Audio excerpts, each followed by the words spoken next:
ಪಹಲ್ಗಾಮ್ನಲ್ಲಿ ಬೈಸರನ್ ವ್ಯಾಲಿಯಲ್ಲಿ ಹಿಂದೂಗಳ ನರಮೇಧ ಆಯಿತು. ಹಿಂದೂಗಳ ಹತ್ಯಾಕಾಂಡ ನಡೆದ 16 ದಿನಗಳಲ್ಲೇ ಪ್ರತೀಕಾರ. 26 ಅಮಾಯಕರ ಹತ್ಯೆಗೆ ಪ್ರತೀಕಾರ ತೀರಿಸಿಕೊಂಡಿದ್ದಾರೆ ಮೋದಿ. ಹೇಳಿದ್ರು ಊಹಿಸಲು ಅಸಾಧ್ಯವಾದ ಪ್ರತೀಕಾರ ತಗೋತೀವಿ ಅಂತ. ಪಾಕಿಸ್ತಾನಕ್ಕೆ ಆರ್ಥಿಕ ಹೊಡೆತದ ಶಾಕ್ ಕೂಡ. ನಿನ್ನೆ ಮಿಡ್ನೈಟ್ ಆಪರೇಷನ್ ಸಿಂಧೂರ ಕಾರ್ಯಾಚರಣೆ ಏನು ನಡೀತು, ಸೊ ಇದು ಭಾರತ ತೆಗೆದುಕೊಂಡ ಅತಿ ದೊಡ್ಡ ಪ್ರತೀಕಾರ. ಇನ್ನು ಮಿಡ್ನೈಟ್ ಏರ್ ಸ್ಟ್ರೈಕ್ ಆದರೂ ಕೂಡ ಬುದ್ಧಿ ಕಲ್ತಿಲ್ಲ ಪಾಕಿಸ್ತಾನ. ಗಡಿ ಭಾಗದಲ್ಲಿ ಮತ್ತೆ ಪಾಕ್ ಅಪ್ರಚೋದಿತ ಗುಂಡಿನ ದಾಳಿ. ಪಾಕ್ ಗುಂಡಿನ ದಾಳಿಗೆ ಭಾರತ ದೊಡ್ಡ ಮಟ್ಟದಲ್ಲಿ ಪ್ರತ್ಯುತ್ತರ ಕೊಟ್ಟಿದೆ. ಇವರಿಗೆ ತಲೆನಲ್ಲಿ ಬುದ್ಧಿನೇ ಇಲ್ಲ. ನನ್ನ ಪ್ರಕಾರ ಇವರು ಗೊಂದಲಕ್ಕೆ ಬಿದ್ದುಬಿಟ್ಟಿದ್ದಾರೆ. ಏನು ಮಾಡಬೇಕು ಅಂತ ಗೊತ್ತಾಗಿಲ್ಲ. ಅವತ್ತಿಂದನೂ ಇವರು ಮಿಡ್ನೈಟಲ್ಲಿ ಈ ಥರ LOCನಲ್ಲಿ ಮಾಡಿಕೊಂಡೇ ಬಂದಿರತಕ್ಕಂಥದ್ದು. ಅದೊಂದು ನರಿ ಬುದ್ಧಿ. ಎದುರಾ ಬದರಾ ಬಂದು ನಿಂತು ಹೊಡೆಯುವ ಶಕ್ತಿ ಇಲ್ಲದವರು ಕತ್ಲಲ್ಲಿ ಎತ್ಲಗೋ ಗುಂಡಾರಿಸ್ತಾರೆ. ನಾವು ಕತ್ಲಲ್ಲೇ ಹೊಡೆದಿದ್ದೀವಿ, ಹಾಗಲ್ಲ. 1 ಇಂಚು ಅತ್ತಿತ್ತ ಹೋಗದ ರೀತಿಯಲ್ಲಿ ಇಂಥಿಂಥ ಬಿಲ್ಡಿಂಗ್ಗಳನ್ನೇ ಉರುಳಿಸ್ಬೇಕು ಅಂತ ಹೊಡೆದಿರ್ತಕ್ಕಂಥದ್ದು. ಅಕ್ಕಪಕ್ಕದ ಬಿಲ್ಡಿಂಗು ಡ್ಯಾಮೇಜ್ ಆಗದ ರೀತಿಯಲ್ಲಿ ರಾತ್ರಿ ಹೊತ್ತಲ್ಲಿ ಹೊಡೆದಿರ್ತಕ್ಕಂಥದ್ದು. ಅದು ಟಾರ್ಗೆಟ್ ಅಂದರೆ, ಗುರಿ ಅಂದರೆ ಅದು. ಯಾವುದೇ ಕಾರಣಕ್ಕೂ ಭಾರತ ಯಾವತ್ತೂ ಗುರಿ ತಪ್ಪಲ್ಲ ಅಂತಕ್ಕಂಥದ್ದು ಇದರ ಮುಖಾಂತರ ಬಹಳ ಸ್ಪಷ್ಟವಾಗಿ ಗೊತ್ತಾಗ್ತಾ ಇದೆ. ಸರಿಯಾದ ಜಾಗ, ಸರಿಯಾದ ಸಂದರ್ಭದಲ್ಲಿ ಭಾರತ ದಾಳಿ ಮಾಡಿದೆ. ಲಷ್ಕರ್ ಉಗ್ರರಿದ್ದ ಮದ್ರಸಾಗಳ ಮೇಲೆ ದಾಳಿಯಾಗಿದೆ.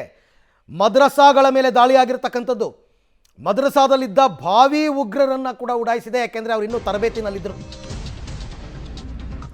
ರೈಟ್. ಇನ್ನು ಮಿಡ್ನೈಟ್ ಭಾರತ ಮಾಡಿರ್ತಕ್ಕಂಥ ಏರ್ ಸ್ಟ್ರೈಕ್ ಅತಿ ದೊಡ್ಡ ಪ್ರತೀಕಾರ ತಗೊಂಡಿದೆ. 100ಕ್ಕೂ ಹೆಚ್ಚು ಉಗ್ರರು ಸಾವನ್ನಪ್ಪಿರುವ ಶಂಕೆ ವ್ಯಕ್ತವಾಗ್ತಾ ಇದೆ. ನೋಡಿ, ಅದಕ್ಕೆ ಹೇಳಿದ್ದ ನಾವು ಆರಂಭದಲ್ಲಿ 80 ಅಂತ ಬಂತು, ಈಗ 100ಕ್ಕೂ ಹೆಚ್ಚು ಉಗ್ರರು ಅಂತಕ್ಕಂಥ ಮಾಹಿತಿ ಬರ್ತಾ ಇದೆ.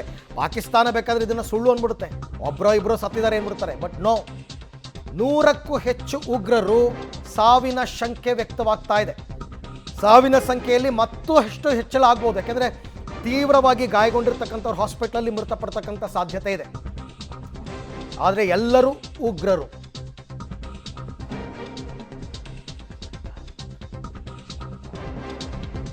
ಭಾರತದ ಮಿಡ್ನೈಟ್ ಏರ್ ಸ್ಟ್ರೈಕ್ನಲ್ಲಿ 100ಕ್ಕೂ ಹೆಚ್ಚು ಉಗ್ರರು ಸಾವನ್ನಪ್ಪಿದ್ದಾರೆ.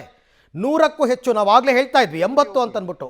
ಈ ಸಾವಿನ ಸಂಖ್ಯೆ ಇನ್ನೂ ಹೆಚ್ಚಾಗ್ಬೋದು. ಈಗ ಅದು 100ಕ್ಕೆ ಬಂದು ನಿಂತಿದೆ. ಅಲ್ಲಿ ಗಾಯಗೊಂಡವರನ್ನು ಹಾಸ್ಪಿಟಲ್ಗೆ ಸೇರಿಸಿರೋರಲ್ಲಿ ಕೆಲವರು ಮೃತಪಟ್ಟಿದ್ದಾರೆ. ಹಾಗಾಗಿ ಆ ನಂಬರ್ ಜಾಸ್ತಿ ಆಗ್ಬೋದು.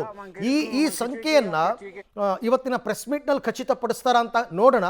ಬಟ್ ಪಾಕಿಸ್ತಾನ ಮಾತ್ರ ನಿಜವಾದ ನಂಬರ್ ಹೇಳಲ್ಲ. ಅವ್ರು ಯಾವತ್ತೂ ಹೇಳಿಲ್ಲ, ಹೇಳೋದೂ ಇಲ್ಲ. ಭಾರತ ನಮ್ಮ ವಾಯು ಪ್ರದೇಶಕ್ಕೆ ಬಂದಿದ್ರು ಅಂತಲೂ ಹೇಳಲ್ಲ ಬೇಕಾದ್ರೆ ಅವರು. ಇಲ್ಲ ನಾವು ನಿಂತಲ್ಲೇ ಹೊಡೆದಿದ್ವಿ, ಅವ್ರು ನಿಂತಲ್ಲೇ ಮಾಡಿದ್ದಾರೆ ಅಂತಂದ್ಬಿಟ್ಟು. ಯಾಕೆಂದರೆ ಅವ್ರ ಬುದ್ಧಿನೇ ಅಂಥದ್ದು. ನೋಡಿ, ಈ ಬಿಲ್ಡಿಂಗ್ಗಳು ಕೊಲ್ಯಾಪ್ಸ್ ಆಗಿರೋದು ನೋಡಿದ್ರೆ ನಿಮಗೆ ಒಂದು ಅಂದಾಜು ಬಂದ್ಬಿಡುತ್ತೆ ಎಷ್ಟು ಜನ ಸಾವನ್ನಪ್ಪಿರ್ಬೋದು. 9 ನೆಲೆಗಳು ಅಂತ ದಾಳಿ ಆಗಿರೋದು. 9 ನೆಲೆಯಲ್ಲಿ 4 ಪಾಕಿಸ್ತಾನದ್ದು, ಇನ್ನು 5 POK. 9 ಉಗ್ರ ನೆಲೆಗಳು. ಅದು ಏನು, ಮೌಲಾನಾ ಮಸೂದ್ ಅಜರ್ ಮತ್ತು ಹಫೀಜ್ ಸಯೀದ್ ಇಂಥವರು ಆಪರೇಟ್ ಮಾಡ್ತಾ ಇದ್ದಂತಹ ಮದ್ರಸಾಗಳು. ಹಿಜ್ಬುಲ್ ಮುಜಾಹಿದ್ದೀನ್, ಲಷ್ಕರ್ ಎ ತೊಯ್ಬಾ, ಜೈಷ್ ಎ ಮೊಹಮ್ಮದ್ ಇವರ ಅಡಗು ತಾಣಗಳನ್ನು ಅಟ್ಯಾಕ್ ಮಾಡಿದೆ ಭಾರತ. ಯಾಕೆ ಈ 15 ದಿನ ಟೈಮ್ ತಗೊಂತು ಅಂತಕ್ಕಂಥದ್ದನ್ನು ಅರ್ಥ ಮಾಡ್ಕೊಳ್ಳಿ. ಟಾರ್ಗೆಟ್ ಫಿಕ್ಸ್ ಆಗಿತ್ತು, ಬಟ್ ಬೇರೆಯವ್ರಿಗೆ ತೊಂದರೆ ಆಗಬಾರ್ದು, ಸಿವಿಲಿಯನ್ಸ್ಗೆ ತೊಂದರೆ ಆಗಬಾರ್ದು. ಸತ್ತರೆ ಉಗ್ರರೇ ಸಾಯಬೇಕು. ಯಾಕೆಂದರೆ ಪಹಲ್ಗಾಮ್ನಲ್ಲಿ ಆಗಿದ್ದು ಉಗ್ರ ದಾಳಿ ಅಲ್ವಾ. ಉಗ್ರ ದಾಳಿಗೆ ಪ್ರತೀಕಾರ ತಗೋಬೇಕು ಅಂದರೆ ಉಗ್ರರನ್ನೇ ಹೊಡೆದು ಉಳಿಸ್ಬೇಕು.